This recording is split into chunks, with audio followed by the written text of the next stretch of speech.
ఒక మంచి మాట నాకు చాలా ఇష్టం బైబిల్లో. ఆయన నలిగిన వారి ప్రాణమును అలక్ష్యం చేయడండి. నాకు చాలా ఇష్టం అన్నమాట.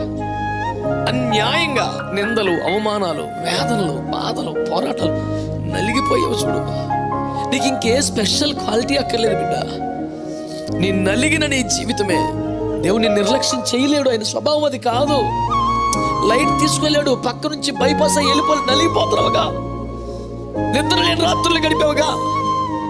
నువ్వు చేసిన నేరం కాదు, నువ్వు చేసుకున్న పాపం కాదు, నీకు వచ్చిన శ్రమ లాంటిది, నీకు వచ్చిన కష్టం లాంటిది, నీ కుటుంబ పరిస్థితి లాంటిది. అయినా విశ్వాసం వదులుకోలేదు, ప్రభువును వదులుకోలేదు. నీవే నలిగిపోయావు. ప్రభువును వదిలిపెట్టి లోకంలోకి వెళ్ళవు. ప్రభువును సంతోషపరిచే స్థాయికి రాలేకపోతున్నావు. నలిగిపోతున్నావు నువ్వు. నా యేసయ్య స్వభావం తెలుసా? ఆయన నలిగిన వారి ప్రాణమును అలక్ష్యం చేయలేడు. అనలేడు, ఆయన వల్ల కాదు.